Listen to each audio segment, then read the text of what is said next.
Welcome to Projection Reflection. I'm your host Coronado, and today we're reviewing the newest Hellboy film, which is a brand new remake. And this was directed by Neil Marshall, who directed The Descent, Doomsday, Centurion, and he directed a few of the Game of Thrones episodes as well. This, of course, is based on Hellboy comics created by Mike Mignola, and the music was by Benjamin Wolfish. The cast included David Harbour as Hellboy, Milla Jovovich as Nimue, I think that's how you pronounce it, Ian McShane as Trevor Bruttenhold, the Professor, Sasha Lane as Alice Monaghan, and Daniel Day Kim as Ben Daimyo. The plot of the film draws inspiration from the comic books, mainly the stories Darkness Calls, The Wild Hunt, The Storm and the Fury, and Hellboy in Mexico. So the plot of the film is based on the graphic novels by Mike Mignola. Hellboy, caught between the worlds of the supernatural and human, battles an ancient sorceress bent on revenge. Guys, I'm going to be straight with you. This film, it was okay. It certainly doesn't deserve the huge hate that it's getting, but it has a lot of flaws, and I mean a lot of flaws. One of the good things about this film is that David Harbour was actually a pretty damn good Hellboy. I actually really enjoyed him in the film. I thought he did a decent job, and I thought that he was a good, actor to take up the mantle after Ron Perlman. To me, though, Ron Perlman will always be Hellboy. Kind of like how people think, like, oh, Christopher Reeve will always be Superman. It's kind of like Ron Perlman will always be Hellboy to me. But I thought David Harbour was a good follow-up from Ron Perlman. I thought he was pretty damn good in the role. But the thing is, your main character can only do so much. He can't carry the film. There has to be other things that has to make the movie good. And it was those other things that brought the movie down. David Harbour brought the movie up a little bit for me, but only so much. Milla Jovovich, she did not do very good in this movie. I found myself laughing at certain parts, especially the intro part to her character. I laughed at one of the parts of her lines. I thought it was hilarious, and it was supposed to be serious, and I didn't take it very seriously. I just did not take her character very seriously as the villain, and she didn't even seem that threatening to me. Even with the end of the film, I was expecting some awesome battle to break out between her and Hellboy, and it is something that I did not get, and I was very disappointed by that. She's basically kind of Hollywood poison at this point. I mean, especially with films on her belt like Ultraviolet and those god-awful Resident Evil movies.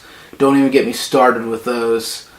But she just was not very good in this film. And, she has been in decent films. She was in The Fifth Element, but she just was not very good in this film. She could have did so much better. They could have got a better actor for this. They could have got... Hell, Cate Blanchett could have been a good character for this. But instead of Milla Jovovich, but hey, we got Milla Jovovich, so, ugh. The action scenes in this film, I actually found myself being very, very entertained by. The scenes that I'm thinking about are definitely the fight between Hellboy and these three giants. That was pretty awesome in the movie. It's shown in the trailer a little bit, but yeah, that fight was pretty awesome. I really enjoyed that. And the rest, there's this wrestling scene that Hellboy's in, and that was pretty damn good. The ending scene was spectacular. it was the ending with Hellboy and the two other like hero characters in the movie, and it was spectacular, but it was like too little too late, because I was like, you got me hooked, you got me pumped, and it's the end of the movie. Come on. The relationship between the Professor and Hellboy, I thought was not as good. I know it's really hard not to compare this to the original Hellboy films. It's so hard not to compare it, but the relationship between them was certainly not as good as the relationship between Hellboy and the Professor in the original films, because John Hurt and Ron Perlman had chemistry. These two actors in this film did not. They just came off like it seemed like Hellboy was just a burden on the Professor, but in the original films, the Professor really did love Hellboy as a son, and this guy, they did not mesh well together. I think this is a film that tries way too hard to be an R-rated, edgy movie. It just seems like it pushes it way too much. Like, even when they were coming out with trailers and stuff and stuff on Facebook, on social media, it's just trying. It's like pushing. Oh, it's R. It's bloody. It's gory. It's awesome. It's rad. I'd be like, you're kind of losing me with you're pushing the R rating a little too hard. The movie is way too fast paced. I feel like it's just a whole bunch of these scenes they just decided to glue together to make one movie. It's like, oh, here's a good scene, here's a good scene, here's a good scene. Like, it's all these jumbled up scenes just thrown together to make a film. Some of the scenes are good, some of the scenes are bad. Like, slow down for a little bit. Slow down and tell a story instead of just zooming by. Just slow down for a little bit. The effects in this film were not that good. They were okay by my standards. They could have been way better. One of the practical effects in the film I thought were pretty good. There was this like pig character, and I thought they actually did pretty well with the look of his character. And then there was another like witch character. I forget what her name was, but they did a pretty damn good job on her too. But the other stuff was just not that good.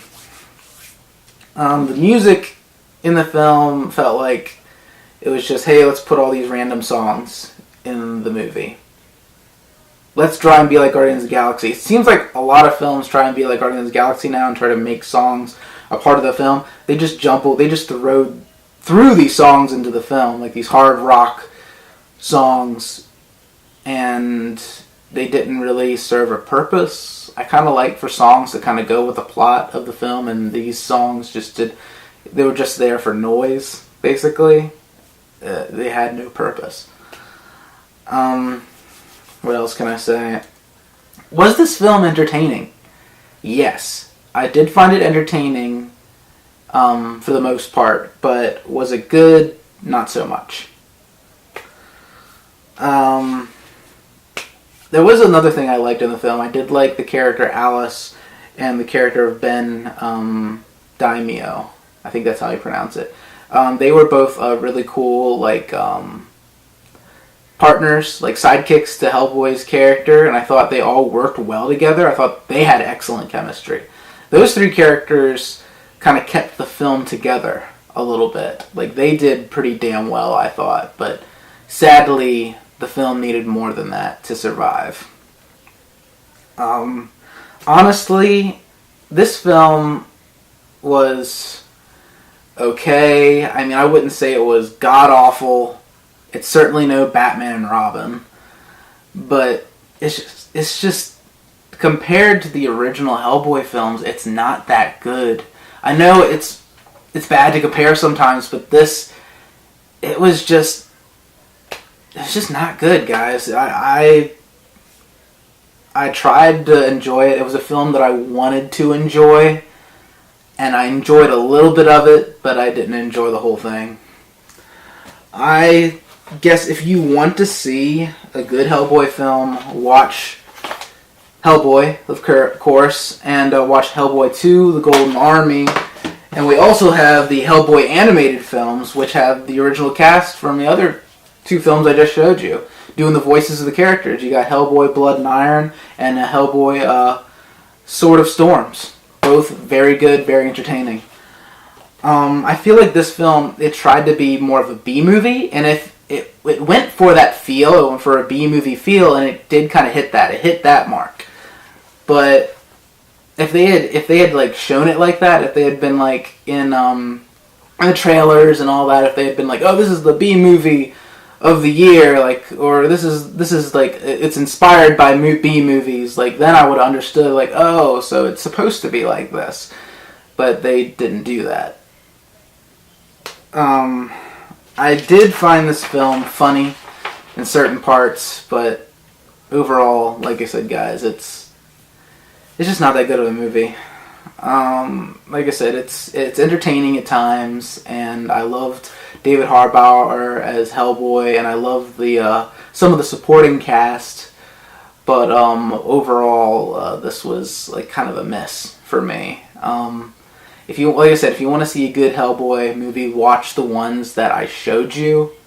I mean, don't take my word for it. I'm just a film critic, and you guys can go watch whatever you want. I'm not going to judge you, but this film just was a hit and miss. And it's really sad because they do set up for a sequel, and the way that they end the film, I was like, you finally got me pumped, but then you lost me. Yeah. I'm sorry to say, guys, but I'm going to give Hellboy a 2.5 out of 5.